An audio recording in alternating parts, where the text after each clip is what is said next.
Alors, on va démarrer notre cours sur la parachute Shmini. La parachute cette semaine, c'est la parachute de Shemini. C'est marqué la chose suivante. Vaïdaber Hashem el Moshe. Donc, a dit Hashem à Moshe, vers Aaron, et Aaron est mort en leur disant Daberu el Beni Israël. Donc, parle aux enfants d'Israël. Donc, parlez, pardon, au pluriel aux enfants d'Israël, les morts en leur disant Zot achaya shatochelu. Voici les animaux que vous consommerez, Mikol Abema, parmi les animaux, Asher à l'arrêt qui se trouvent sur la terre. Donc, on va nous donner les règles de la cache-route. Qu'est-ce qu'on peut consommer et qu'est-ce qu'on ne peut pas consommer. Kol mafreset par ça, donc tout animaux qui ont les sabots fendus, vesho sarat shesa, mais dont les sabots sont écartelés. Ouais, chaussea, ça veut dire qu'ils ne sont pas simplement fendus, vous avez la masse du sabot et coupé, juste une partie coupée. Non, il fallait que ce soit écartelé. D'accord, Mahalet Gera, et en plus qui rumine, bah, BMA parmi les animaux, Tatochelou, ça là vous consommerez. Donc les signes de cache-route, les signes qui vont déterminer la manière dont on a, disons, les éléments qui vont composer la consommation possible des viandes, etc., c'est seulement des animaux qui ont deux choses. Un, sabot fendu écartelé, et deux, qui ruminent. Achet Zelotochelou, par contre, cela vous ne les mangerez pas, Mahalet Gera, mais même s'ils ruminent, ou bafrisés par ça, est à Gamal, oui, vous voyez que le Gamal, le chameau, il a comme deux doigts. Et donc il rumine, c'est vrai qu'il rumine. Ouais, t'as Gamal qui marle Guéraoui, il rumine. Ou par ça, et nous mafrise. Par contre, il n'a pas de sabot fendu. Tamé ou lachem. Impur il sera. Donc on parle d'impureté.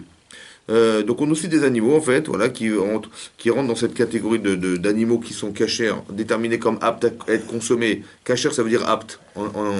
Cacher ça veut dire apte. Apte à être consommé, donc il y a des règles. Voilà, les règles à remplir. Après les poissons, c'est aussi des règles, etc., etc. Ensuite c'est marqué à la fin de la Torah, c'est marqué à la fin de cette paracha, pardon, c'est marqué. Très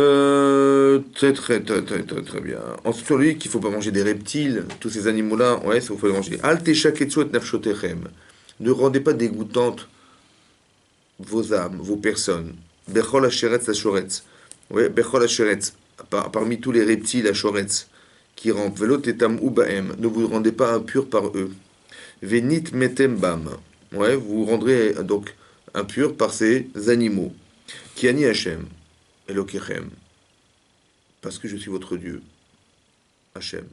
Ve'it kadishtem, vous serez sanctifiés. Ve'item kedoshim, et vous serez kadosh. Ki kadosh ani, parce que je le suis moi-même, kadosh, dit Hachem. Ve'lo tetamu et nafshotechem bechol hasheret hashoretz alaretz. Et vous ne vous rendrez pas impurs, bechol et nafshotechem, vos âmes, vos personnes, bechol hasheretz, parmi tous les reptiles, à remettre à l'arrêt qui rampent sur la terre. C'est-à-dire qu'il y a des choses, oui, qui vont nous rendre impurs. Mais on a la misère de se rendre pur. C'est ça qu'a dit la Torah, rendre pur. Alors c'est quoi la pureté? C'est au de se rendre pur. Il y a marqué à deux langages. Vit kadishtem, vous rendrez pur. Veitem kedoshim, mais vous serez pur. Ben, si on s'est rendu pur, on est pur. Ça veut dire quoi? Veitem kedoshim, mais vous serez pur. Alors Rachid explique comme ça.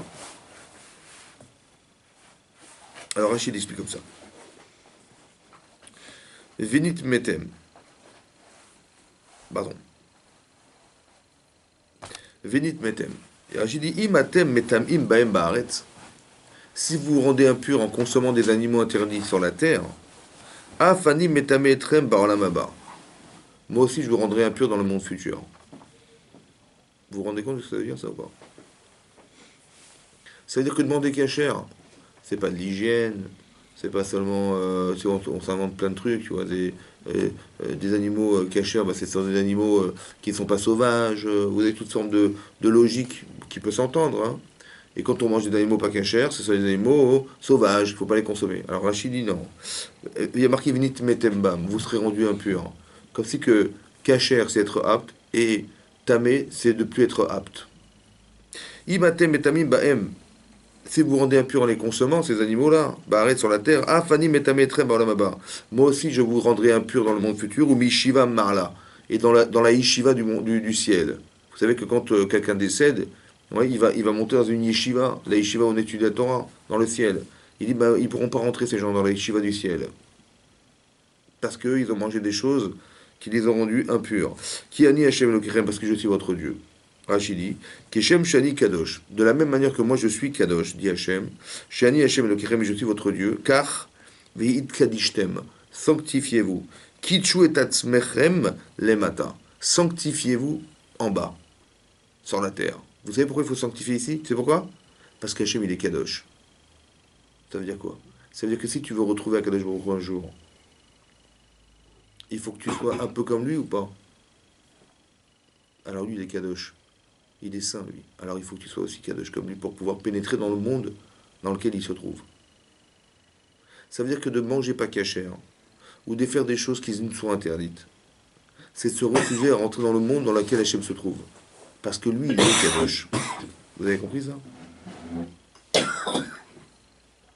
Donc, Veit Kadishtem, ça veut dire sanctifiez-vous parce que je suis Kadosh, dit Hachem. Veitem Kedoshim, et vous serez Kedoshim, et vous serez saints. Alors, c'est vrai que c'est redondant. D'un côté, il dit sanctifiez-vous et vous serez saints. Bah, si vous vous sanctifiez, ça veut dire quoi? Vous vous refusez à manger pas cachère, bah, évidemment, vous serez saints par ce biais-là, n'est-ce pas? Non, il dit Rachid, les filles Shani et Kadesh et Tremlemala. Ça veut dire, c'est quoi? Vous serez Kadosh. Hachem, il va nous envoyer une Kedusha du ciel. Baolamaba, et aussi dans le monde futur. Ça veut dire qu'on peut devenir Kadosh sur la terre. Mais qui c'est qui nous procure? Nous, on est comme ça. Vite Kadishtem, ça veut dire sanctifiez-vous. Ça veut dire quoi sanctifier? Ben, des fois, ça veut dire refusez-vous à faire une avéra. Soit ça veut dire faites une mitzvah. C'est ça que ça veut dire. Et sanctifiez-vous, ça veut dire rentrer dans le cadre de quelque chose qui vous sanctifie. Qu'est-ce qui nous sanctifie? Ben, c'est la mitzvah. Mais la mitzvah, soit elle est positive, soit c'est de se refuser à faire une avéra qui est négative. Quand on fait une mitzvah, on met les tefillin, on fait des mitzvahs. Qu'est-ce qu'on dit? On dit une bracha. On dit Baruch Ata Hashem, Elokeinu melech haolam, Asher kiddeshanu, qui nous a sanctifié be mitzvotav par ses mitzvot, vetzivanu, qui nous a ordonné de les faire. Mais on voit bien que quand on tousse, ouais, je rigole. On voit bien que quand on tonton, il tousse. C'est pas que quand on tousse, oui. Oui, c'est souvent la tête qui tousse, hein? C'est le roche, ouais. Donc c'est ça, c'est la roche qui tousse. En fait, c'est ça. Maintenant, ce que je voulais dire par là, c'est comme ça. C'est que quand, en fait, quand on fait une mitzvah, oui, on demande à Hachem d'être sanctifié par la mitzvah. Mais c'est quoi la sanctification? C'est ça le but, d'essayer de comprendre ce sens. Ouais. Quand on demande à Hachem sanctifie-nous par les mitzvot, ici c'est marqué clairement que Veit Kadishtem, vous serez Kadosh. Veitem Kedoshim, et vous deviendrez, vous vous sanctifierez et vous deviendrez Kadosh. Vous savez comment vous devenez un Kadosh? Parce qu'Hachem, il va nous descendre la Gdusha sur la terre. C'est ça qu'on va ressentir. Par exemple, des fois, tu as la force de faire quelque chose. Tu sais pourquoi? Tu dis, je me suis battu et j'ai réussi. Sache que quand tu as gagné de faire une mitzvah, ou alors tu as gagné de faire, que tu t'es refusé à faire une avera, tu as dit, non, je ne peux pas la faire, l'avera. Tu as été sanctifié. Tu t'es sanctifié? Alors Hachem, il t'envoie la Gdusha. Et grâce à ça, tu vas rentrer là-bas. C'est ça que Rachid dit. On devient Kadosh par Hachem. Nous, on fait juste l'effort de choisir la Gdusha. C'est-à-dire tout ce qui est sanctifié dans la Torah. Sanctifié, ça veut dire tout ce que tu dois vivre selon la Torah, il faut le faire. Et tout ce que tu ne dois pas vivre selon la Torah, refuse-toi de le vivre. Mais en te refusant, tu deviens Kadosh. Tu acceptes d'être Kadosh. Et en acceptant de faire la misère, tu acceptes d'être Kadosh. Maintenant que tu l'as accepté, alors Hachem, il t'envoie du ciel une Kedusha. Tu reçois quelque chose de très fort. Et c'est aussi ça que tu vas recevoir dans le monde à venir. Ça va? Comme si que le ticket qui te permet de rentrer dans le là-bas, il se fait sur terre. Mais grâce à quoi? Grâce à la Kedusha, tu vas ressentir. Après, il faut définir c'est quoi la Kedusha. C'est quoi la Kedusha? La sainteté, c'est quoi la sainteté? D'accord? En tout cas, c'est clairement marqué dans le texte de la Torah. Ouais, etc. Vitem Kedushim.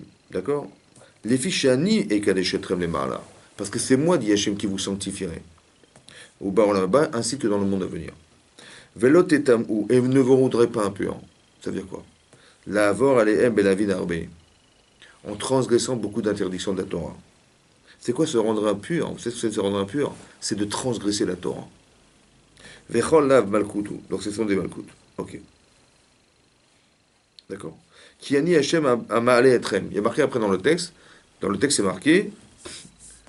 Kiani Hachem a Elokechem et Kadishtem. Après, c'est marqué Kiani Hachem a ma'ale etrem meres Israël. Parce que c'est moi Hachem qui vous ai fait monter du pays d'Égypte. Liot lachem Elokim. Vous savez pourquoi je vous ai sorti d'Égypte? Ben, il dit, pour recevoir la Torah. Non? Non.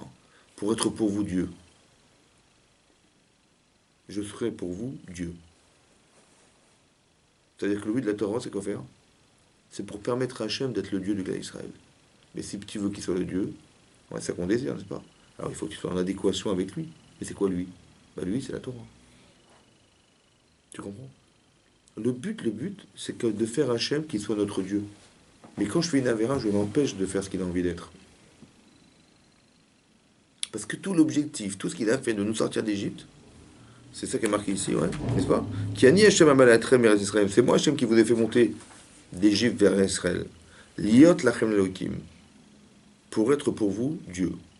Viitem Kedoshim. Donc soyez Kadosh. Qui Kadosh et Kadosh, soyez Kadosh.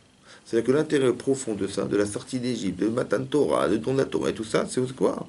C'est qu'on soit des Kedoshim. Pourquoi faire? Parce qu'Hachem est Kadosh. Donc comment tu veux retrouver un Kadosh Baruch Hu un jour dans ta vie, un jour? Alors toute ta vie, tu vas exercer des mitzvot. Soit positive, soit de te refuser Fenavera. Et quand tu dis non, tu deviens Kadosh. Tu acceptes de l'être. Ah, tu acceptes de l'être, alors Hachem il te donne. Et ce qu'il te donne maintenant, ça te donne le droit de rentrer dans l'Olam Haba un jour, à la fin de ta vie. Ouais. Parce que tu corresponds à l'image qu'on attend de toi, qu'est d'être Kadosh, parce qu'Hachem il est Kadosh. Ça va? Voilà. D'accord? Alors Rashi explique ici. Ki ani Hachem amalei etrem. Parce que je suis Hachem qui vous ai fait monter du pays d'Égypte. Almenat shetekablu mitzvot eilitem etrem. À condition que vous acceptiez les mitzvot, je vous ai fait monter d'Égypte en Israël. C'était pas seulement pour vous libérer de l'esclavage. Ils disaient, tu te rends compte, on a souffert, on était des esclaves en Égypte, on aurait pu y rester. Alors il dit, Dieu il a eu pitié de nous, il nous a sortis d'Égypte. Dans quel but? Dans le but de nous rendre libres et de ne plus être assujettis à l'Égypte. C'est ça qu'on aurait pu croire. Il dit, non, pas du tout. C'était qu'à condition qu'on accepte mitzvotai veritem etrem. D'avoir acher, qui a Hashem le amal etrem, bekulan ktiv votseti, bekan ktiv amale. Il dit pourquoi des fois c'est marqué je vous ai sorti d'Égypte. Otseti, ça veut dire en hébreu, ça veut dire je vous ai sorti. Et ici je vous ai fait monter. Pourquoi on a changé de verbe?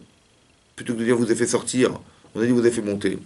Il dit, Tana de Rabbi Shmuel, le Tana de Rabbi Shmuel, il a dit il m'allait lo haliti et Israël Misraim.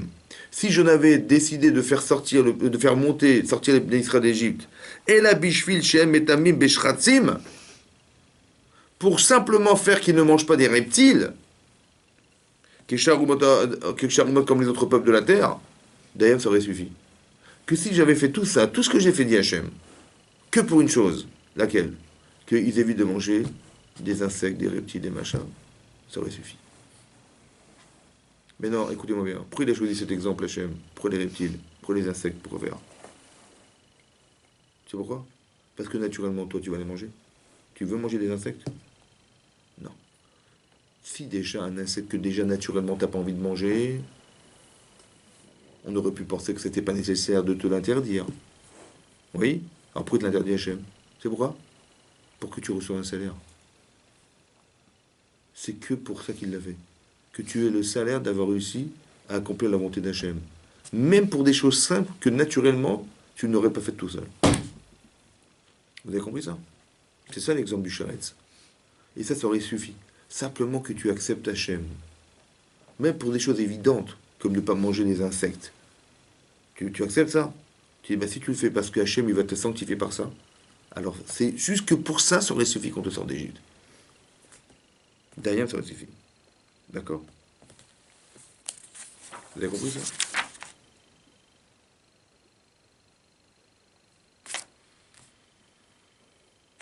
Maintenant, qu'est-ce que ça veut dire? Alors, regardez. On reprend la paracha.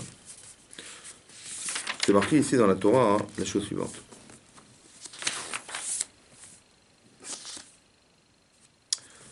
Au début de la paracha, c'est marqué, de cette paracha-là qu'on a citée, c'est marqué la chose suivante. Hachem a dit à Moshe et Aaron, dites aux enfants d'Israël, oui, qu'il faut manger, et marqué comme ça. Zot achaya shortochelu. Voici les animaux.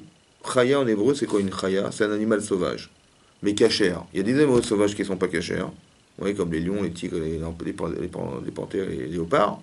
Il y a des chayot cachères. Par exemple, des animaux qui sont sauvages, mais qui sont cachères. Par exemple, le cerf, la biche, c'est des animaux qui vivent dans la nature.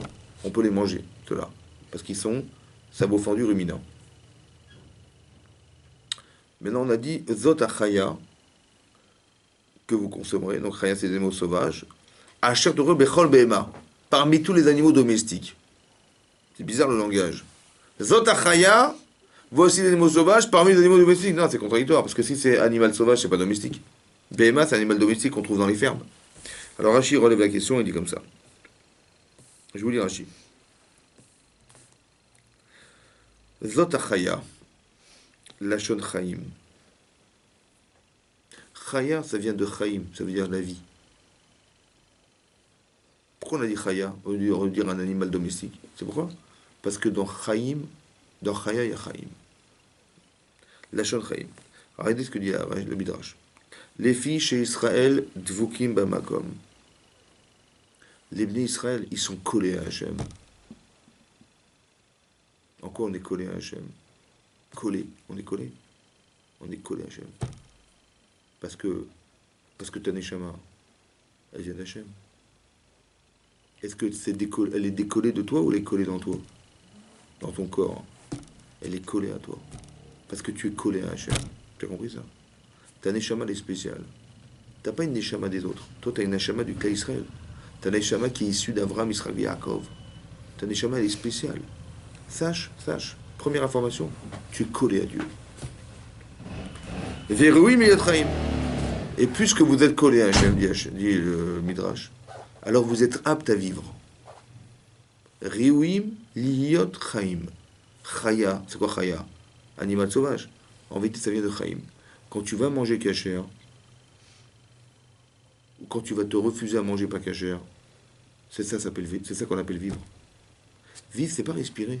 Vivre, c'est faire un choix qui te fait vivre. Jusqu'à quand? Jusqu'à éternel. Vous êtes apte à vivre jusqu'à l'éternité. Pourquoi on ne nous a pas autorisé à manger que les animaux sauvages? Si c'est la même consonance que... C'est une allusion. Tu peux manger des animaux cachés, il y en a d'autres, il y a des animaux domestiques.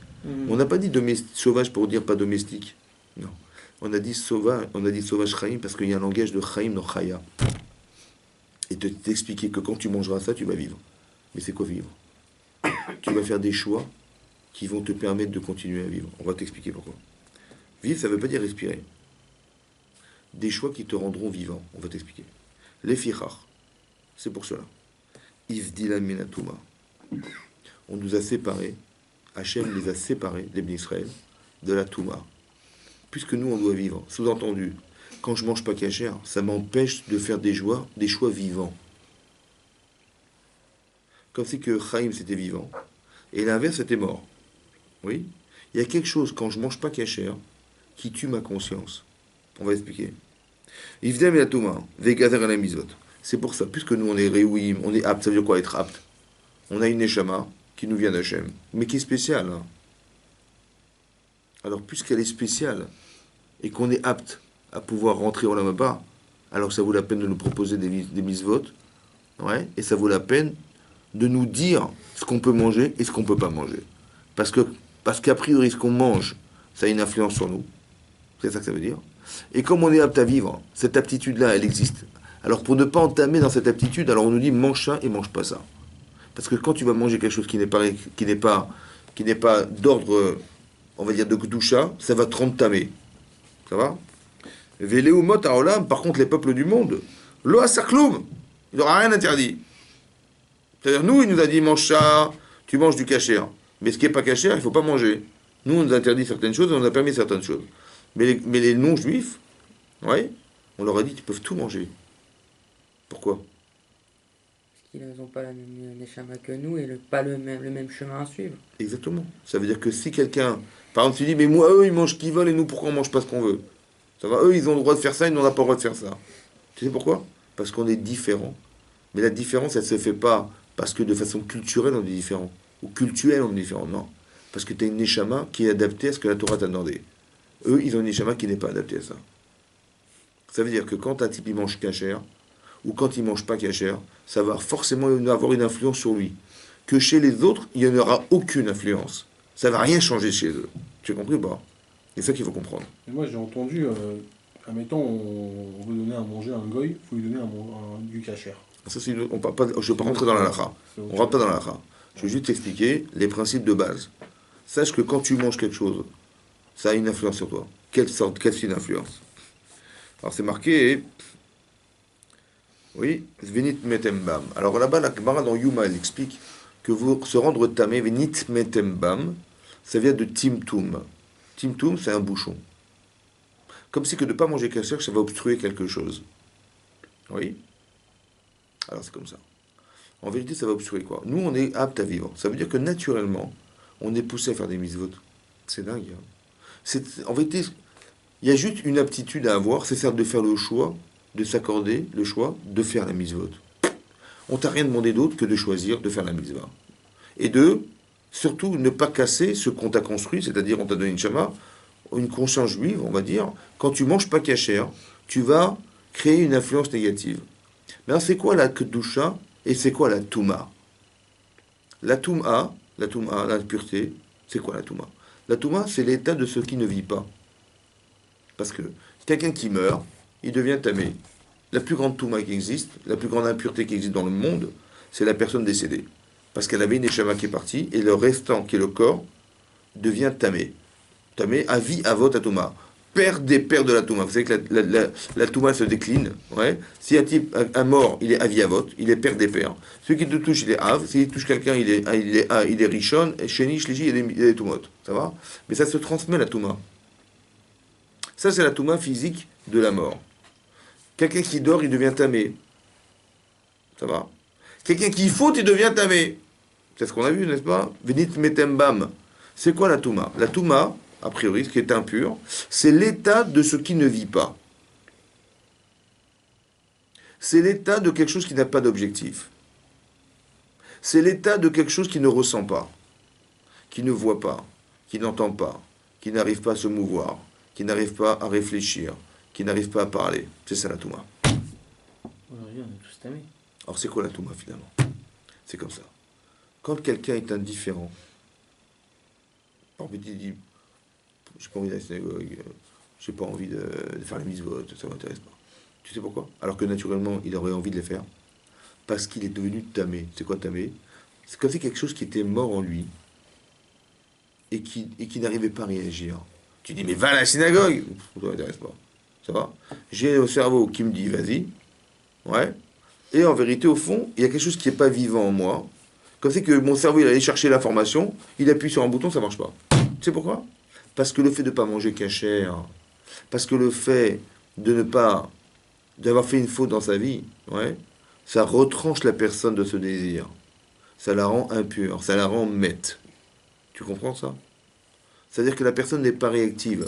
Ce que nous, on peut appeler comme de l'indifférence, de l'inconscience, du je m'en foutiste, etc., etc. Ouais, ça, c'est la punition qui est issue de la Touma que Hachem il nous a envoyée en faisant une Avera.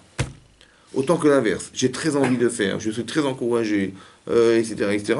C'est quand tu as décidé de faire une mitzvah, ou de dire non, je ne veux pas faire une Avera, Hachem il va t'envoyer une Kedusha qui va renforcer ton désir du départ, qui t'a permis de refuser ou d'accepter.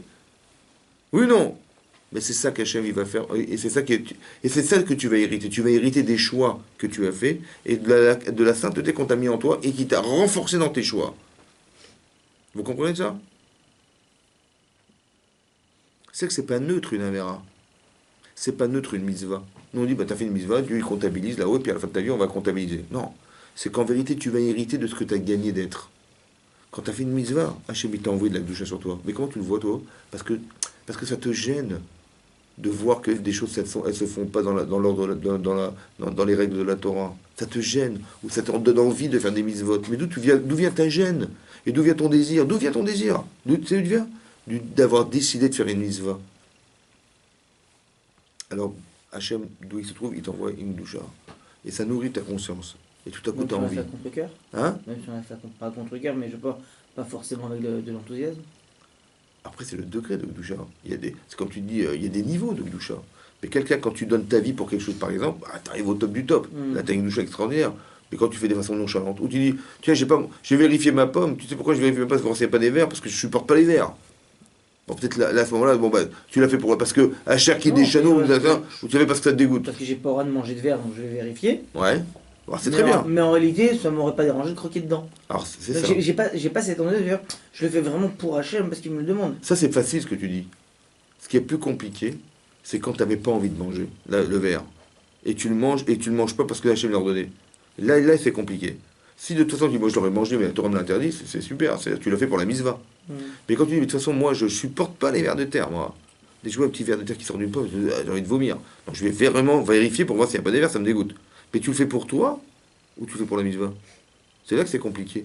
Quand ce que tu penses correspond à ce que la Torah demande. Alors est-ce que tu aurais dit Asher qui déchanou bemisotav? Est-ce que maintenant Hachem il va me sanctifier parce que j'ai refusé de manger des vers de terre dans les pommes?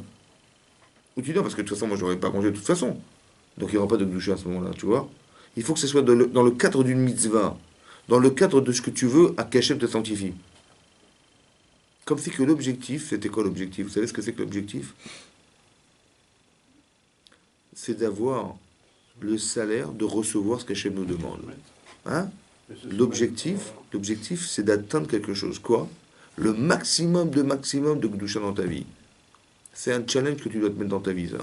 Pourquoi? Parce que tout ce que tu vas accumuler comme Gdusha, c'est ce que tu vas pouvoir jouir un jeu dans le monde à venir. Il y a des mitzvot qu'on peut faire instinctivement parce qu'on a l'habitude de les faire. Le but, écoute-moi bien. Et on les ressent pas, mais pourtant on les fait. Alors, Écoute-moi bien. C'est pas ça ma question, écoute-moi bien. Le but, c'est quoi le but? Parce que je dis que le but, c'est d'être le plus riche du monde. Tu dis, ah mais des fois, je fais du travail, je gagne pas beaucoup d'argent. Le but, encore une fois, c'est la Kedusha. Tu sais pourquoi c'est là? Tu sais qu'Hachem il t'a donné des mitzvot où naturellement, tu aurais pu ne pas les faire, tu aurais pu ne pas les transgresser, évidemment. Mais il te les a donnés pourquoi? Pour encore rajouter un salaire. C'est facile, hein, parce que tu l'as pas fait. C'est facile, hein. Ben, c'est tellement... Même ça, il te donne. Pourquoi? Parce que le but, c'est que tu atteignes quelque chose qui te permette d'avoir le salaire, le maximum de salaire possible pour arriver là-bas. Donc toi, qu'est-ce que tu veux faire toute ta vie? Tu dis, attends, on va faire une affaire, jamais d'avis. Tu veux faire une affaire, mais je cours pour la faire. Parce que le temps que tu vas vivre sur la terre, ce que tu pourras concentrer comme mitzvot, c'est ce qui va te rester. C'est quoi que tu vas te rester? La kedusha de la mitzvah. C'est quoi la kedusha? C'est que l'intérêt que tu as eu de la faire, plus il est profond et sincère, et plus la qualité de Olam Haba, il dépend de ta qualité de faculté à résoudre. Ça marche jusqu'à là. C'est énormissime ce qui est marqué soit là. parce qu'on est très motivé, franchement, pour cette Kedusha, ou soit on n'est pas du tout motivé, mais on le fait parce que Dieu nous le demande. En fait, dans les deux cas, du coup, on peut avoir une grande importance sur cette J'ai mitzvah-là. compris. Mais écoute-moi bien, j'ai compris. C'est quoi pas motivé? Comment tu peux ne pas être motivé de savoir que tu vas gagner l'infini? Une bêtise, voilà, ça arrive, voilà, on a des hauts, on a des bas dans la vie. Parce que tu n'es pas conscient de On ce a que une tu gagnes. déception, peu Parce que importe tu de n'es quoi. pas conscient. Et j'arrive devant une mitzvah que je dois faire, je la fais parce que j'ai l'habitude de le faire, parce que Dieu m'a demandé de la faire. Mais à l'intérieur de moi, si je pouvais ne pas la faire, je ne l'aurais pas fait. J'ai compris. Ça peut arriver un truc comme ça. Mais Donc, bien sûr. est-ce qu'à ce moment-là, c'est considéré comme la personne qui le fait de bon cœur pour avoir cette Kedusha, le fait de casser l'épreuve, ou non, c'est carrément deux niveaux différents? C'est deux niveaux différents, oui. Parce que quand tu donnes, quand tu as envie d'accomplir, c'est comme tu dis, à juste coup, tu as envie. Mais si on te dit, tu perds ton boulot pour faire Shabbat, tu perds ton boulot, tu peux rentrer chez toi, tu travailles plus, c'est terminé. Tu vas le faire ou pas? Bah, tu dis, bah non, c'est pas grave, je perds mon travail, c'est pas grave. Mais comment dire, l'intensité que tu as mis dans le Shabbat, mais c'est ça la Kedusha. Ton Shabbat, il vaut combien? Mais il vaut l'infini, en fait. Parce que pour rien au monde, j'accepterais de travailler Shabbat, tu vois. Donc tu l'as rendu infini. Bah, la Kedusha, à quoi ça correspond? Bah, c'est énorme, tu vois. Donc l'intensité que tu mets dans l'exercice de ce que tu fais, c'est très intéressant, hein, tu vas comprendre quelque chose. Que des fois, il m'arrive des épreuves, où quand j'arrive à avoir une conscience, ça va être de plus en plus compliqué, entre guillemets. C'est pourquoi? Parce que le but, c'est que tu arrives à dire non, en sachant que tu vas gagner. Et bien, tu vas le savoir dorénavant. Que plus c'est dur, plus c'est grand. Pourquoi? Parce que le but, c'est ce que tu vas accepter. De ne pas faire. Et bien ton Olam Haba, il va être proportionnel à ça. Donc Hachem, il veut que tu ailles là-bas. C'est pour ça qu'il a fait que des fois que c'est dur. Et si c'est simple, c'est un problème. Si c'est simple, bah, ça veut dire qu'il n'y a pas d'enjeu. T'as compris ou pas? Mais Hachem, il donne en fonction de la personne. Mais sache que le but, c'est le résultat de la difficulté. C'est le résultat de ce que tu as choisi. C'est ça la Kedusha. Alors tu vois qu'Abraham, on lui a dit, il a fait la Kedat Israël. Mais c'est inhumain ce qu'on lui a demandé. Tu sais, t'as compris pourquoi maintenant? Parce que la Kedusha qui est derrière, elle est énormissime. C'est parce que c'est ça le but. T'as compris? Dans la société originelle, le but c'était le travail. Ça veut dire comme ça. Au départ, voilà, vous êtes dans un livre, il n'y a rien du tout, il n'y a que des champs. Qu'est-ce qu'on fait? Ben, il faut créer une société. Donc on va créer un hôpital, on va créer une école, on va créer une synagogue, on va créer... Bon, après dans la synagogue, il faut trouver un rabbin, il faut trouver des...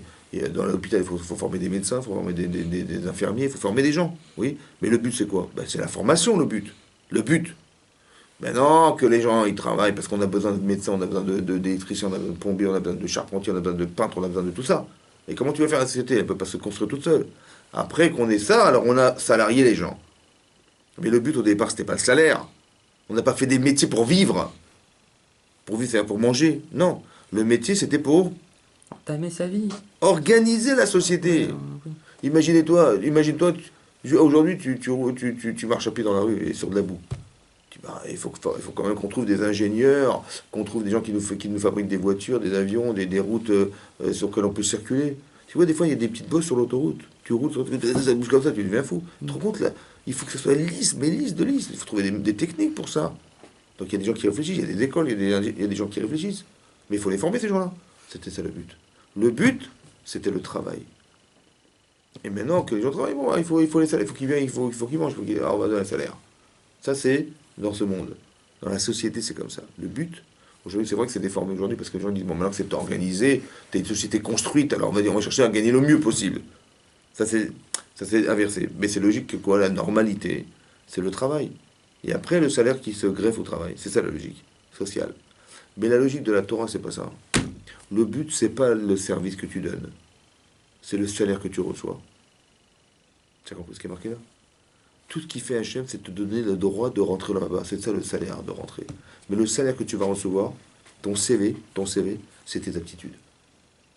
Combien tu t'es donné? Combien tu t'es investi? Combien tu as accepté d'être? Tu as compris pas? Et plus tu désires, et plus ton épreuve elle va grandir, et plus ton salaire il va grandir. Mais pars dans un objectif au départ d'intérêt du bas, d'intérêt personnel.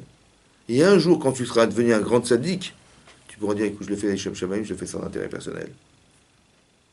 Mais sachez, c'est ça qui est marqué là, ouais, qu'on mange kasher, ça a une influence positive.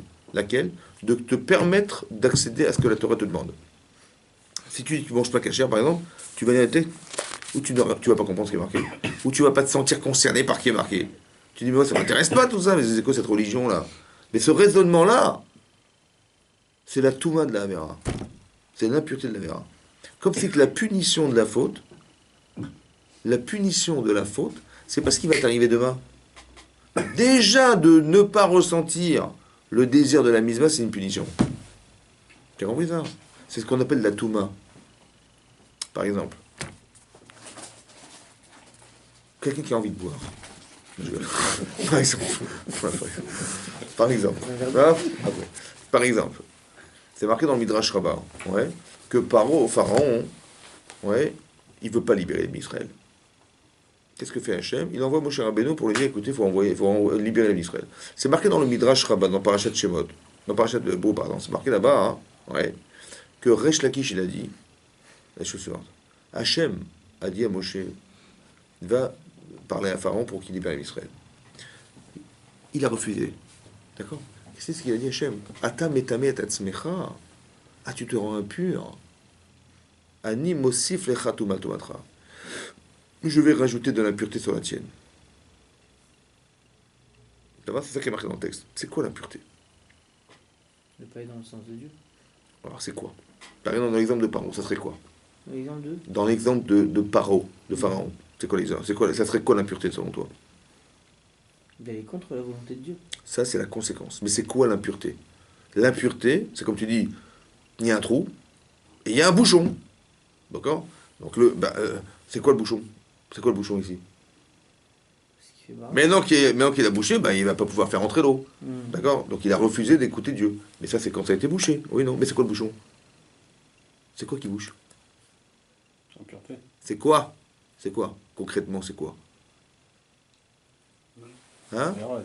Comment? La Vera. C'est quoi? Ici, dans l'exemple de Paro. Le manque de connaissance. Ben non. Non. L'idolâtrie. On va dire comme ça. Pourquoi il refuse de les renvoyer? Ah, c'est parce que c'est. Ah, parce qu'il perd, Sa il perd fierté. ses salariés, quoi. Il perd Pas salarié. les salariés, c'est Il des perd quoi? esclaves, quoi. Il perd salarié. Qu'est-ce qu'il perd d'autre? Sa autorité. Hein? L'autorité, ouais, Razak. Ouais. Est-ce qu'un roi, il libère des esclaves comme ça? La honte c'est honteux pour lui. À part ça, il est dieu du Nil. Il représente le côté spirituel, parce qu'il est dominant, c'est un dominant, parce qu'il envoie, donc il est faible, il peut pas. D'accord? Et puis il va être la risée du monde, et puis il va avoir des manifs, et puis etc., tu comprends? Mais c'est ça qui l'empêche. Tu sais ce que c'est ça? C'est l'intérêt personnel. Par exemple, un exemple, vous allez comprendre. Si je les fais travailler, je suis paro, ouais, je gagne de l'argent et j'en dépense pas. Parce que je les paye pas, ils sont pas salariés, je les paye pas. Je gagne de l'argent, ils travaillent pour moi de façon gratuite. Ça me coûte rien. C'est intéressant, hein. Donc le fait que je les libère, ben malheureusement, je vais être obligé de payer des gens. Et j'ai pas envie. Ça va? Maintenant, dans ma tête, pourquoi je refuse? Parce que la liberté d'un côté de ces personnes et l'argent que je perds à les libérer n'a pas de conséquence sur le fait d'accepter de les libérer. Donc dans ma tête, qu'est-ce qui est plus important? Leur liberté ou mon argent? Son argent. Ton argent, Khazak. Maintenant, quand un type il est prisonnier, qu'est-ce qu'on fait, nous? Quand on demande une rançon, qu'est-ce qu'on fait? Un type, il y a une mitzvah, ouais, que quand un type il est prisonnier et on réclame une rançon, on paye de l'argent ou pas? On paye la rançon ou pas? Allô? Ouais. Très bien. Donc qu'est-ce que vous comprenez de là? On comprend de là que entre la vie, la liberté des gens et la rançon et l'argent que ça représente, on préfère payer que de les laisser prisonniers. Donc pour nous, la liberté est plus importante que l'argent. Oui ou non? Par contre, Paro, C'est l'inverse. c'est l'inverse. Pourquoi c'est l'inverse? Comment c'est devenu l'inverse? Tu peux m'expliquer ça, toi? Parce que c'est un intérêt propre. Mais comment ça se fait qu'il n'est pas lucide? Comme toi, tu es lucide, tu dis, ben, entre la liberté des gens et l'argent que j'en dégage, ben, je préfère la libérer, évidemment, on va pas laisser souffrir pour de l'argent, ça se fait pas. Ça se fait pas de, On parlait de 1000, 2000, 3000, 10 000, 50 000. Là, on parle de millions et des de millions. milliards, je te parle de milliards même. Voilà. Hein. Pour des milliards, tu libères des gens pour des milliards? Moi, ouais. Bien sûr, c'est normal, parce que la vie est plus importante. Si c'est tes enfants qui sont prisonniers, C'est évident. ah, c'est évident. Donc, on s'en fout de tes enfants. C'est la vie. La vie des gens, c'est humain. C'est ça. La vie, elle est plus importante que les moyens qui sont l'argent. Non? Oui ou non? C'est logique ou pas? Ben, pas pour tout le monde. Tu vois, Paro, non, il comprend pas comme ça. Comment ça se fait qu'il comprend pas comme ça? Il dit, ah, vous avez le temps de travailler. Ah, vous avez le temps de penser à vous libérer. Je vais vous rajouter du travail. Mais c'est quoi de rajouter du travail? C'est de rajouter de la souffrance. Encore de rajouter le fait qu'il ne puisse pas sortir. Tu sais ce que c'est ça? C'est ça la Touma. Tu sais la Touma, Yoni? Tu sais la Touma, la pureté. C'est d'avoir cru à cause. Comme si que j'avais un bouchon qui est mon intérêt personnel et qui bouche, qui obstrue ma pensée, qui me ferait croire que la liberté, elle est plus importante que l'argent. Et je n'arrive pas à penser comme ça. Tu sais ce que c'est ça? C'est la Touma, ça. Ça veut dire qu'il y a une influence intellectuelle qui est issue d'un intérêt qui empêche la personne de penser juste. C'est grave, hein. C'est ça la Touma. Comme si qu'il y avait quelque chose de mort en lui. On lui dit, mais tu vois pas que tu crées de la souffrance en ne libérant pas les hommes? Tu vois pas? Et on le pince de toutes nos forces. Et le type, il sent rien. Anesthésie. Mais c'est ça l'anesthésie. Ouais. Tu comprends pas? Nous, quand une femme à la couche, qu'est-ce qu'on dit, nous? Quand une femme à la couche, Baruch ata Hashem Elokeinu melech haolam boré péridural. Mais lui, il n'arrive pas à jouer une bracha. Tu as compris ça? C'est-à-dire que la punition de la Havera, c'est la Touma qu'Hachem il a rajouté. C'est quoi la Touma? C'est l'indifférence. Quand quelqu'un est indifférent aux autres, c'est qu'il est tamé. C'est grave quand même. Hein. C'est-à-dire qu'il a dû faire des Haverotes qui s'accumulant fait que ben, il s'en fiche. C'est un cercle vicieux, c'est un cercle sans fin. Chazak. Mais On va comment voir. se sortir d'un cercle comme ça? C'est vrai, on va voir. T'as compris? C'est une bonne question. Mais vous avez compris déjà le principe déjà? Quand Hachem il a dit, ah tu te rends tamé, ça veut quoi? Tu t'entêtes à penser que l'argent est plus important que la liberté? Alors je vais te rajouter encore une couche. Alors qu'est-ce que je fais? Ben, j'envoie par Moshe, il va te dire libérer, tu vas dire non, et hop, et encore une couche. Mais c'est quoi la Touma? La Touma, c'est la punition de la Havera. Tu as compris ça? La punition, c'est quoi la punition? C'est qu'on est puni d'être insensible. Normalement, la logique, c'est l'inverse. Mais bien sûr qu'il faut les laisser partir, évidemment. Mais comment c'est qu'on n'a pas cette logique-là? Ça, c'est la punition de ne pas pouvoir être lucide. C'est ça, metamtem libo shanadam. Vous avez compris ou pas? On n'est pas. C'est la Torah, ça. Hein. C'est pas de la religion, hein, ce que je vous dis là. C'est la Torah, ça. Hein. Après, c'était un mode de vie aussi qu'ils avaient à l'époque. Comment? L'esclavage, c'était commun à l'époque. Mm. Il n'y avait pas de cure en Égypte qui avait ça. Très bien, donc. Donc du coup, c'était aussi une Les manière pauvres, de vivre normale. Les quoi. pauvres, bien sûr, les pauvres, t'as raison. C'est pour ça qu'il a reçu une toléra dans la tête, parce que Non, c'était mais ça veut normal. dire, c'est peut-être aussi ça du coup qui se dit non, mais c'est normal, c'est le mode de vie quoi. Bien sûr, ça fait partie de la Touma, ça. Ce que tu dis. Ça fait partie de la Touma. Parce que, bah oui, c'est normal. Comment ça, normal? Tu rigoles ou quoi? C'est comme tu vois, en politique, tu vois les types, tu vois, Bachar el-Assad, il va tuer 500 000 personnes. Pourquoi? Bah parce que tous les gens qui manifestent le désir de me déchoir de mon royaume parce que ça fait 34 ans que je suis là et j'ai pas envie. Donc qu'est-ce qu'il s'invente lui? Il n'a pas envie, donc qu'est-ce qu'il s'invente? Bah, c'est des gens qui n'ont rien compris. Ça va? Il vaut mieux les tuer qu'il y ait quelqu'un d'autre qui me remplace. Parce que qu'est-ce que va devenir le pays? T'as compris pas? Mais j'ai pas compris, mais on s'en fiche de ce que tu penses toi. Ils ne veulent plus que tu sois le président. Laisse-les voter, laisse-les choisir. Non, non, non, non. Il faut les flinguer. Parce qu'ils n'ont rien compris. T'as compris ce que ça veut dire? Mais ça, c'est la Touma, ça. La Touma, c'est le produit de la faute. C'est-à-dire que la personne, elle pense qu'elle est seule au monde à pouvoir gérer son pays. Et que l'intérêt qu'elle a, manifestement, crée quelque part le désir de fauter. Lequel? Bah, de pas perdre ce qui est acquis. Et donc forcément d'arriver à ce que, voilà, on va devenir un grand criminel. Vous avez compris ça? Ça, c'est la punition de la faute. L'indifférence qui est orchestrée par le désir de fauter, ça crée de l'indifférence, c'est la touma. Et ben c'est pareil quand on mange pas cachère. Quand on mange pas cachère, ouais, ça crée quelque chose qui nous rend indifférent à la mitzvah. Mais puisqu'on est raouille, on est apte à faire des mitzvot, alors Hachem dit, ne mange pas ça, fais des mitzvot, ne mange pas ça, fais des mitzvot. Et quand tu te refuses, tu reçois une doucha. Et quand tu acceptes, tu reçois une doucha. Et c'est ça le but. Mais qui c'est qui aurait compris un jour et imaginé que de ne pas manger des écrevisses, des moules, des machins, c'était assourd? Tu l'aurais su, toi? Non. Ça fait partie des lois irrationnelles de la Torah. Des choukim. Ça veut dire que tu saches que si tu n'écoutes pas la Torah, ouais, tu n'aurais jamais su de ta vie que c'était comme ça. Donc c'est à la Emouna de dire, si Hachem il a décidé que c'est comme ça, c'est que ça a un sens et j'accepte. Très important de dire. Tu vas vérifier ce que tu manges. Tu manges des chewing-gums, regarde s'il n'y a pas de la gélatine, tu manges des machins, vérifie, parce que c'est pas caché.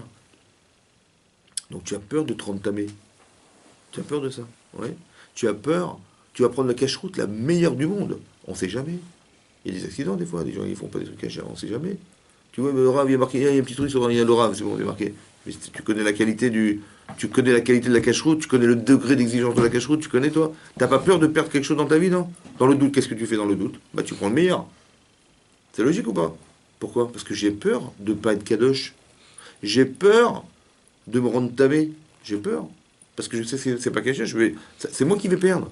Je dis, mais il a mis la Magen David dans le magasin. Ça va, c'est caché, c'est joué, il y a Magen David. Mais attends, mais tu connais le rave, tu connais la personne, tu connais. Non. T'as peur de perdre. Et quand t'as peur de perdre, ben, tu vérifies. Parce que l'objectif, c'est que tu sois kadosh. Tu comprends? C'est pas kadosh, c'est pas la gdoucha, c'est pas des grands guidouches. Non. Simplement que tu sois en accord avec Hachem. Hachem, il a dit, fais ça, tu acceptes. Après, le degré de sainteté, c'est autre chose. Mais déjà que tu acceptes de faire la mitzvah, et tu refuses de faire la vera. Tu vas sur Internet, qu'est-ce que tu regardes? Tu vas dans la rue, qu'est-ce que tu regardes? Tu protèges tes yeux, tu protèges ta tête, tu protèges tout ça. Parce que quelqu'un qui fait une avéra, une faute, une fois, deux fois, trois fois, quatre fois, l'Agmara dit comme ça, Amaravuna, l'Agmara Kiddushin, Amaravuna, celui qui est méchané avec un khat, celui qui répète une faute, elle lui devient permise. Ça veut dire que la première chose qui va se passer dans la faute, c'est le changement de rapport intellectuel à la vera. Avant, Chaz Shalom, tu dis, tu fais ça? Alors, Chaz Shalom, ça va pas ou quoi? Après, le type, il transgresse une fois. Il dit, ah, quoi, Chaz Shalom, purée, comment j'ai fait ça? C'est grave quand même, j'ai honte et tout. Après deux fois, après trois fois. Après, il dit, attends, mais pourquoi c'est grave? Pourquoi c'est grave? Pourquoi c'est tellement grave? Pourquoi ça sort? Après, il dit, ah, mais il me dit n'importe quoi. Mais c'est quoi ce truc moyenâgeux, la Torah, n'importe quoi? Mais c'est même recommandé de faire une avéra pareille. Ça va? Mais qu'est-ce qui s'est passé en fait? Il est où le changement? Au départ, il a dit, Chaz v'shalom, bien sûr, on respecte la Torah, évidemment, on n'est pas des sauvages. Et après, c'est exactement l'inverse. Il ne supporte pas les religieux, la Torah, mais c'est moyenâgeux, c'est pour qui ces trucs-là, n'importe quoi. Mais d'où ça vient ça? Pourquoi au départ c'était Asol, ça devient carrément moutard? Il s'est passé où le changement? Il s'est passé? Pourquoi c'est dans la tête? C'est pourquoi? Parce que la Neshama, elle est là. C'est vrai, mais aussi pour autre chose, écoute ma mère. Quand tu désires quelque chose, c'est une souffrance de t'en priver. Oui? Est-ce que ton cerveau, il veut te faire souffrir? Ben non. Donc il va te dire, mais c'est permis. Tu as compris le changement? Parce que si c'est interdit, qui c'est qui va s'ouvrir? Ben c'est toi. Alors ça peut pas être interdit. Donc il va forcément trouver des arguments pour te permettre de le manger, de le vivre. Tu as compris ce que ça veut dire? Ça veut dire que là, ça s'appelle la touma, ça. Ça veut dire que tu es victime de tes intérêts personnels et qu'intellectuellement, tu es dans une spirale dans laquelle c'est très dur de sortir parce que ça devient permis. Tu as compris maintenant? Comment tu vas faire tchouva? Mais c'est permis! Tu as compris? Mais ça fait partie de la touma. Ça fait partie de ce qui est intéressant. Ça fait partie de l'impureté qui s'investit dans la personne et qui malheureusement va changer sa façon de penser. Parce qu'au départ, je pensais que c'était permis. Je pensais que c'était interdit, j'avais pas le droit de faire. Ou je pensais que j'avais l'obligation de faire. Et tout à coup, ça devient permis de pas manger cachère. Ou alors je me permets de faire des choses que j'aurais eu l'interdiction de faire. Mais d'où je me permets de le faire, moi? D'où je me permets? Tu sais quoi? Tu mets Hachem d'un côté, tu mets ton petit désir de l'autre. Tu mets Hachem d'un côté, tu mets ton Yetzirara de l'autre. Tu écoutes qui, toi? Tu crées la créateur ou tu crées la créature? Créateur. Et ben vous savez ce qui se passe, nous? On crée la créature, maintenant. J'écoute les Yetzirara. C'est normal, ça? C'est logique, ça? Non. Mais d'où vient cet illogisme? Il vient de la Touma. Il vient du fait qu'on s'est investi d'une Avera et que ce désir d'Avera, maintenant, il est plus fort que la conscience que j'ai d'Hachem. C'est grave quand même, vous avez compris ça? C'est ça, et ça me perd de mon monde futur, ça m'empêche de rentrer là-bas, ça. Mais si la raison pour laquelle Hachem nous a sorti d'Égypte, c'est pour qu'on sauve la Torah et qu'il devienne notre Dieu, c'est ça le but, non? Mais pourquoi faire notre Dieu? Pour qu'on arrive là-bas à être avec Hachem à la fin des temps, qui est le Mashiach, et qu'on arrive à la fin des temps très médecine, non? Il faut savoir quand même quel est l'objectif, quel est le but à atteindre. Mais c'est ça le but à atteindre. Donc si tu peux arriver à une Kedusha maximale, c'est ça le but que tu dois atteindre. Est-ce que j'ai le droit d'être nonchalant maintenant? Je dis, ah ça va, j'ai le temps, j'ai le truc, machin. Ben non, parce que t'as pas le temps. On ne sait pas combien de temps on va vivre, on sait rien. Mais tout ce que tu peux cumuler, c'est ici que ça se passe. C'est comme un type, il y a marqué là-bas, un midrash qui dit, une fois, il y a un domestique qui a sauvé le roi. Tu vois? Il a sauvé la vie du roi. Le roi, il dit, écoute, regarde, là, tu vas rentrer dans cette chambre là-bas, et tu prends ce que tu veux. Ça va? Et lui, qu'est-ce qu'il a cru? Il a dit, encore le ménage. Encore, il vient demander de ranger. Alors, il a pris son balai, il y avait des pierres précieuses, des diamants, de l'argent. Mais il ne savait pas la valeur des choses, lui. Il croyait qu'il était là pour nettoyer les pierres. Il dit, voilà, prends un sac et mets ce que tu veux dedans. Quand il va me demander de travailler, porter encore des sacs. Donc, pendant toute la journée, qu'est-ce qu'il fait? Il a pris un petit peu de trucs. Voilà, je ne vais pas trop travailler. Je suis pas... Je voulais sauver la vie, voilà ce qu'il m'a demandé de faire. C'est pas honteux. Donc, qu'est-ce qu'il a fait? Il est ressorti avec 2 petites pièces d'or et 2 petits diamants. Toute la journée, hein. Il est ressorti, il est avec son petit sac. Il a dit, voilà, le roi il m'a demandé, je lui ai sauvé la vie, regarde ce qu'il m'a demandé de faire le ménage dans la chambre là-bas où il met ses trésors, il n'y a pas honte et tout. Je dis, mais t'as pas compris, mais là-bas c'était des diamants là-bas. Et tout ça, ça avait des milliards, tout ce que tu avais là-bas. Vous avez compris? Ça veut dire qu'il ne faut pas qu'on croie que ce qu'on a à faire ici, ça vaut rien. Il dit, ouais, on va encore faire la voie d'Hachem, encore la voie d'Hachem.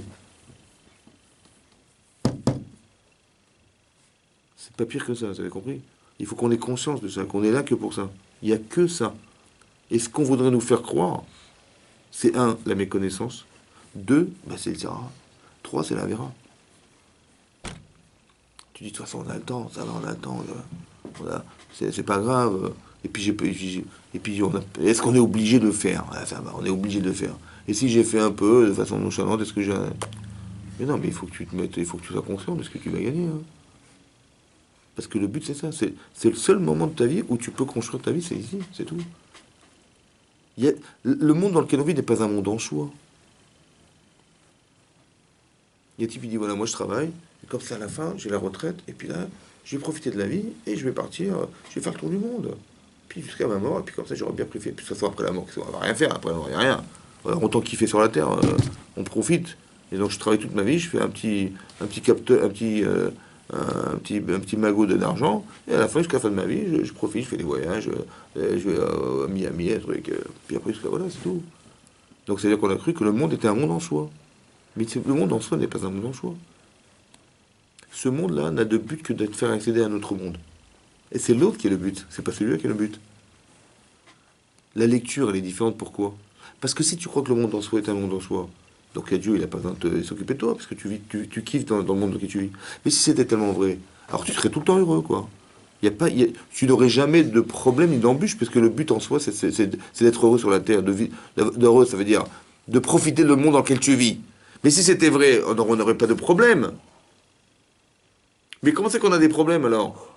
Peut-être qu'on s'est trompé. Que justement, les problèmes sont révélateurs de la défaillance qu'on a eue, et que Hachem, il était obligé de nous corriger pour le mettre sur le bon chemin, n'est-ce pas? Donc on s'est juste gouré, quoi. T'as vu? On s'est juste trompé en pensant que Hachem n'avait pas besoin d'intervenir dans ce monde parce que ça sert à rien, alors qu'on voit qu'il intervient. Mais pourquoi il intervient? C'est pourquoi il intervient? Bah, à cause de la spirale.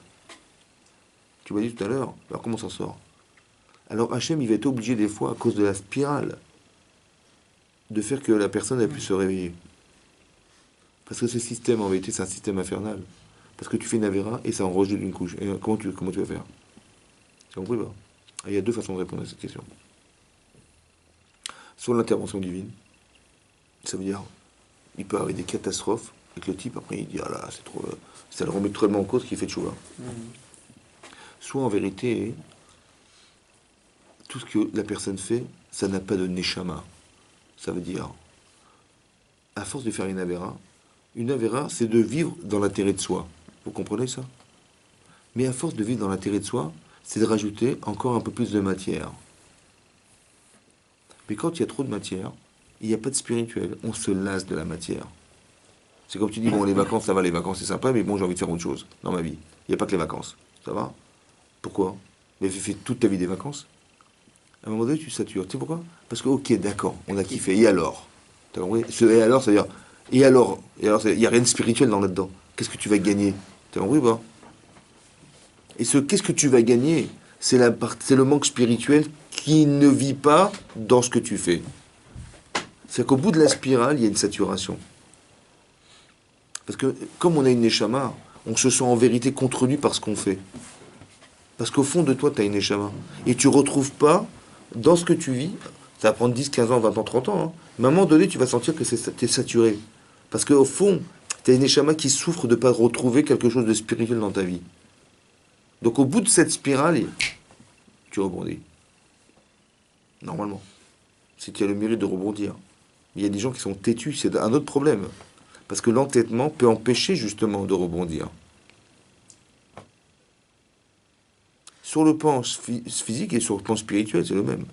Par exemple, vous allez vous rendre compte qu'il y a un personnage qui s'appelle Korach, qui va se battre, mais spirituellement avec Moshe Rabbeinu.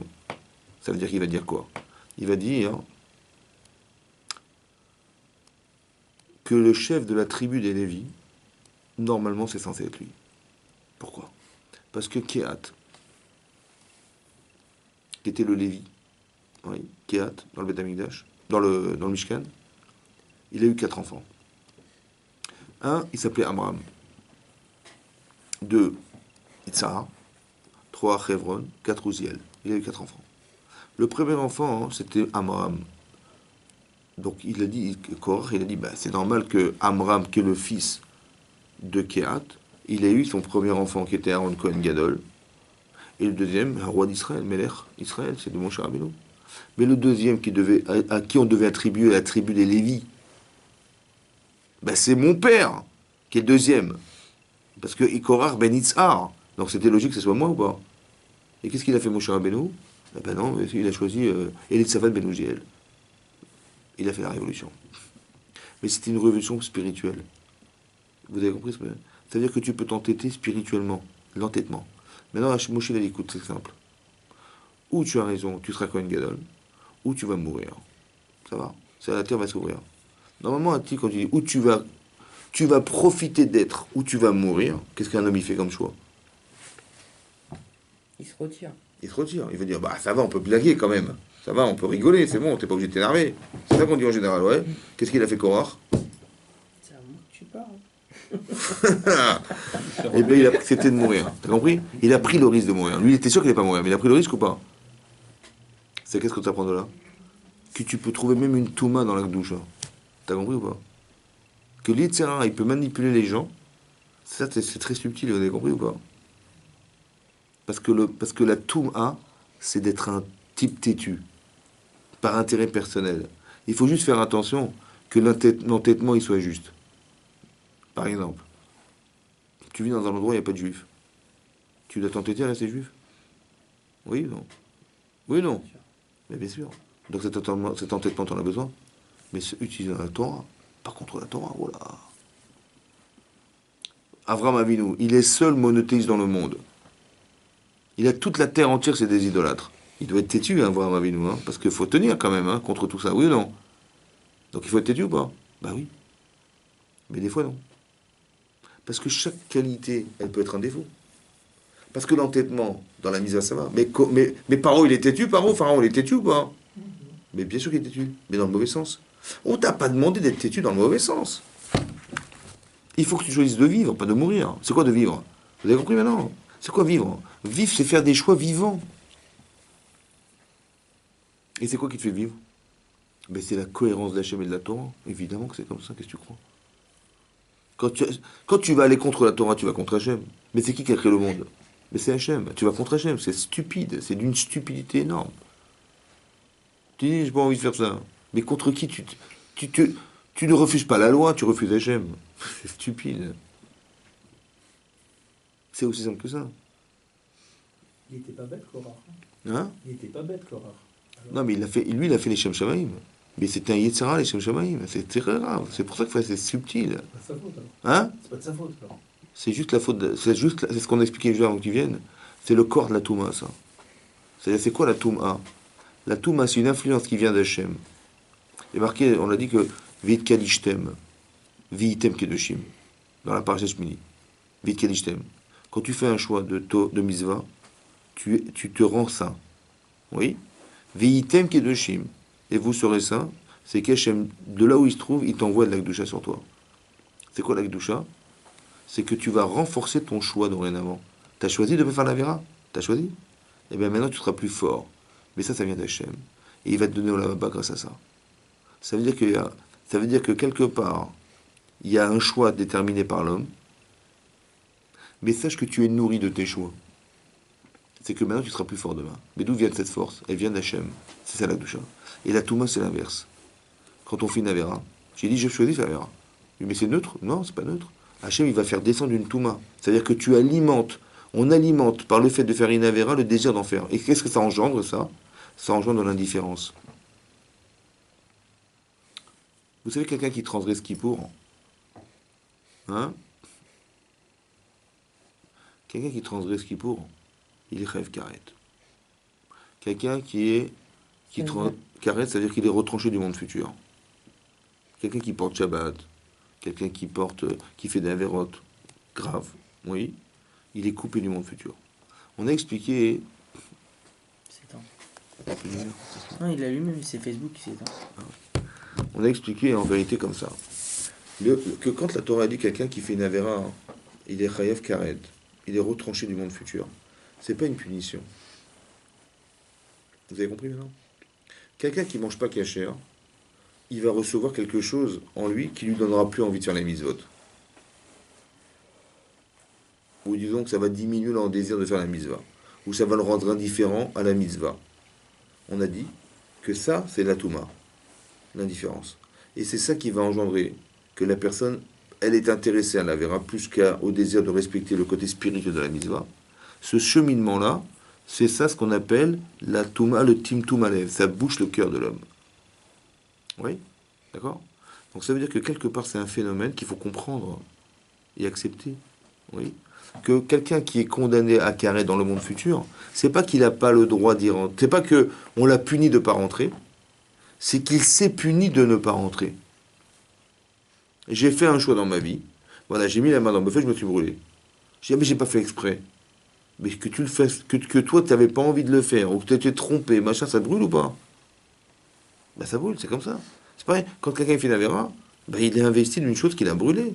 Donc c'est pas qu'il est coupé du monde futur parce qu'il ne mérite pas le monde futur, non, c'est qu'il s'est refusé à le vivre en acceptant de faire l'avéra. C'est ça qui arrête.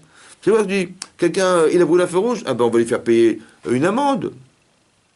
On va le punir, on va lui faire payer une amende, on va lui enlever 4 points, on va le punir. Oui, non. Mais Hachem, il nous punit. Mais pas du tout. C'est nous qui nous sommes punis en faisant une avéra, puisqu'Hachem, il a mis une touma en nous qui nous empêche de faire un choix. On s'est puni soi-même. Vous comprenez ou pas? C'est pas qu'on est puni de pas, qu'Hachem il va nous mettre une amende. Il dit, il m'arrivait quelque chose, ouais, j'ai été puni. Mais non, ce que tu as vécu, c'est ce qui n'était pas vivant, en fait, chez toi, qui t'a emmené à faire ça. C'est comme dit un type, il n'a pas été à l'école. Ben, je sais pas lire. Ah ben, tu vois, à cause des profs, je sais pas lire. Donc j'étais puni dans la société, j'étais puni. Mais non, tu t'es juste puni toi-même, t'as compris? T'as pas voulu faire te former. Elle dit, je trouve pas de boulot. Ben, tu t'es puni toi-même. C'est pareil, vous avez compris? Ah non, il fait d'Avera, il s'est puni lui-même. C'est pas qu'il est puni. Vous avez compris ce que je veux dire? C'est pareil, c'est exactement pareil. Il faut faire attention à ça. Il faut savoir que le but, c'est ça le but. C'est d'être Kedoshim. Zot achaya shantochelu. Voici les animaux que vous consommerez, mais Shon Chaim. Pourquoi Chaim? Parce qu'il faut être vivant. Il faut que tu ressentes, que ça vive chez toi, que tu ressentes quelque chose. Quelqu'un qui est mort, il ressent rien du tout. Ça, c'est la Touma. On n'est pas tamé, nous. On veut être Tahor. On veut être des gens purs, on veut être des gens sincères, on veut être des gens honnêtes, on veut être des gens. Tu dis, si tu fais des magouilles, tu vas tricher, machin, c'est très tentant parce que la personne elle est naïve. Peut-être que tu vas gagner de l'argent. Mais non, c'est de la Touma, ça. Pourquoi? Mais évidemment, pourquoi? Parce que finalement, qu'est-ce que tu vas entériner? Ben, c'est marqué dans la Torah que c'est interdit. Ça y est, c'est de la Touma, ça. Pourquoi tu rentres là-dedans? Et va te débarrasser de ça maintenant. Oui, tu vois, mais quand tu vas faire tu vois, ça sera toujours plus dur que si tu n'avais pas fait d'Avera. Toujours, c'est comme ça. Parce que quand la tâche est là, il faut frotter pour l'enlever. Hein. Il faut frotter pour l'enlever. Mais c'est toujours plus dur que de ne pas la mettre. Vitem kedoshim, dit Hachem. Parce que je vais vous donner une douche sur la terre. Et aussi dans l'Olam là-bas. Pour rentrer dans la yeshiva shel Maladi Rashi, dans la yeshiva du monde futur, il faut une kedusha. Tu dis, mais bon, j'ai pas eu le temps d'étudier, j'ai pas eu. Bon, ok, mais t'as Yirat Shamayim, t'as quelque chose, t'as Yirat Shamayim. En fonction de ta Yirat Shamayim aussi. Tu dis, mais j'ai pas pu étudier, voilà, je dois m'occuper de mes enfants, de mes frères, mes sœurs, machin. Pas pu étudier. Ok, mais t'as Yirat Shamayim. Tu fais les Shem Shamayim, tu fais au moins à chaque idée Shem, quand tu viens faire la prière, mais c'est pour te sanctifier. C'est pour dire, voilà, je vais. Pas parce que machinalement il faut faire la prière. Parce que Hachem, il attend. La Gemara dans Brachot, la Vav, elle dit comme ça, que quand quelqu'un étudie la Torah tout seul, il reçoit la Shrina, présence divine. Quand on est deux, on reçoit la présence divine. Quand on est trois Dayanim, trois juges, présence divine. Et quand on est 10, présence divine. La Gemara dit, mais je n'ai pas compris. Si déjà un, il reçoit la présence divine, alors pourquoi t'en donner deux? Évidemment, a fortiori deux.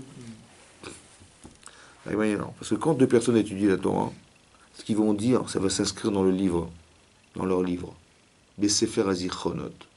Vous savez, chacun on a un livre. Kol Maasecha, Besefer Nirtavim. Tous tes actes sont marqués dans un livre. Ils sont marqués où? Qu'est-ce que le livre? Les comptes. Le livre, en vérité, tu sais ce que c'est le livre? Grand compte. Le livre, c'est sûrement ta conscience. Tout ce que tu fais, ça s'inscrit en toi. Tu t'en rappelles ou pas? Tout ce que tu as fait, ça s'inscrit en toi. Tout ton passé, c'est quoi? C'est toute l'expérience de ta vie. Tu dis, je vais faire ça demain, mais d'où tu sais? Parce que j'ai décidé, mais d'où tu as décidé? À cause de l'expérience de ma vie. Donc tous tes actes, ils sont marqués dans ta vie. Ils sont marqués où? Ils sont marqués dans toi. C'est ça le Sefer. Quand tu étudies la Torah à deux, je pense que tu peux arriver à la vérité. Alors ça vaut le coup de l'écrire. Mais quand tu es seul, ça vaut pas le coup de l'écrire. Parce que c'est pas sûr que c'est vrai. 3. La Gemara dit, mais si déjà 2, alors 3 a fortiori, 3 juges. La Gemara dit non. 3 juges. Hachem, il ne vient que lorsqu'ils sont assis au Beddin. Quand ils ne sont pas assis au Beddin, ça ne marche pas. Et même quand ils sont assis, la Gemara dit, j'aurais pu croire que de faire le jugement, c'est de faire le shalom. C'est de faire la paix. Oui. Peut-être qu'Hachem, il n'est pas là quand on fait la paix. La Gemara dit qu'Amash Malan, que c'est de la Torah. Oui, on apprend d'ici que le jugement qui est fait par le Dayan, c'est de la Torah. Et donc Hachem, il réside dans la Torah. La Gemara dit 10 alors. A fortiori 10 maintenant. Il dit non, 10 c'est différent. Que Hachem, il attend que les gens ils arrivent au Beddin pour qu'ils viennent. Ouais. Mais quand on est 10, même avant qu'on vienne, Hachem, il se trouve. Vous êtes une synagogue ici? Oui. Même avant que tu viennes, il y avait déjà Hachem. Tu sais pourquoi c'est ce que tu gagnes de ça? Tu gagnes que s'il n'y a personne. Hachem, il est là ou pas? Oui. Quand on est au jugement, on va au tribunal, on est des dayanim, des juges. Bah, tant qu'on n'est pas trois, Hachem, il n'est pas là. Hein. Mais quand on est déjà venu à 10 ici, pour prier à la synagogue, ouais, Hachem, il est là avant qu'on arrive. Il est déjà là, Hachem, avant que tu viennes. Tu te rends compte de ce que ça veut dire ou pas? Est-ce que tu peux plaisanter ici? Est-ce que tu fais des blagues? Est-ce que tu racontes des bobards? Est-ce que tu fais attention à comment tu manges? Tu fais attention ou pas? Bah oui, parce qu'Hachem est déjà là avant que tu viennes.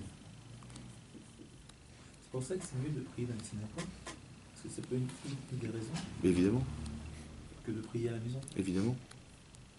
Parce qu'Hachem, il est là, de toute façon. Même s'il y a personne. Parce qu'il sait qu'il y a des gens qui vont venir. Il précède la venue des gens. Tu te rends compte de ce que ça veut dire ça? Donc ça veut dire que ça met quelque chose, quand même, il y a un sentiment qui se dégage d'ici quand même. Présence. Ben parce qu'Hachem, il est là. Qu'est-ce que ça change? Qu'il soit là ou pas? Ben tu sais ce que ça change? La Shrina, elle est là, c'est bien. Sympathique. Ben tu sais quoi? Hein, peut-être que quand tu penses, c'est pas toi, c'est influencé par Hachem parce que tu as envie. T'es sous les ailes. Ben oui. Et quand il est pas là, ben c'est toi qui penses. Ah, c'est bien. Par exemple, tu vas au Beddin, ils vont décider. Mais ce sont des hommes. Ouais. Non. Hachem, il est là. C'est une présence divine. Ça veut dire qu'ils sont influencés par la présence divine. Oui. Tu te rends compte, ça veut dire ça?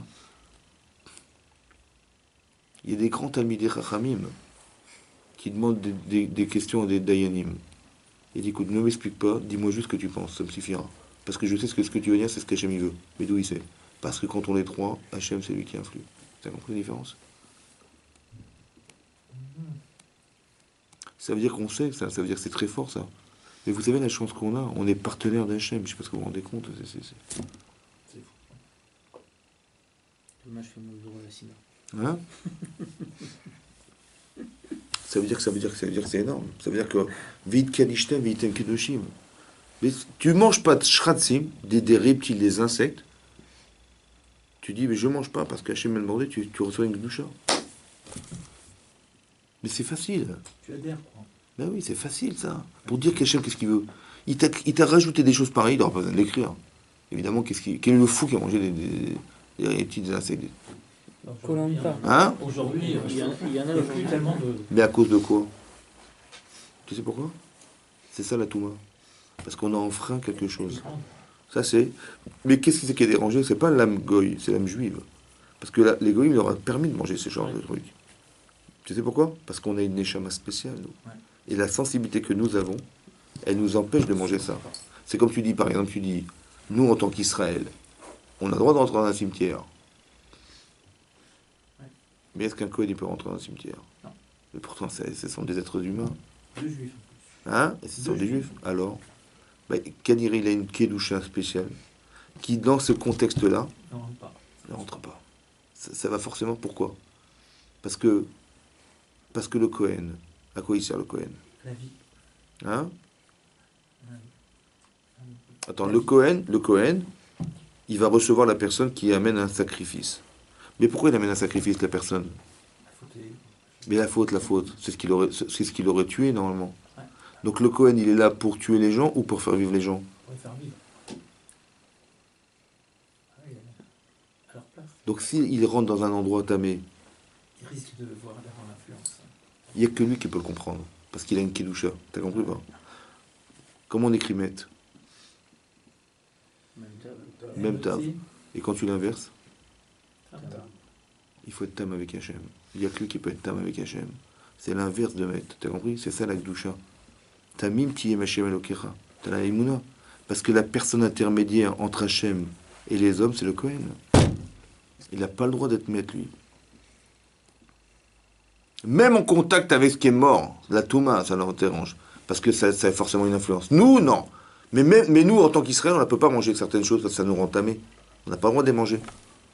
Un autre, il peut manger, ça ne dérange pas. Mais nous, on ne peut pas, nous. On ne peut pas avoir non plus des comportements qui sont interdits. Des comportements interdits. On n'a pas le droit. Tu comprends? Par exemple, une femme. Je lui pose une question. Une femme. Tu dis, par exemple, tu vas à l'université, tu vois les types, ils abordent des filles, des garçons et tout ça, mais bon, ça fait partie de l'équilibre, c'est normal. Les filles, même, elle n'est pas pudique, c'est pas grave.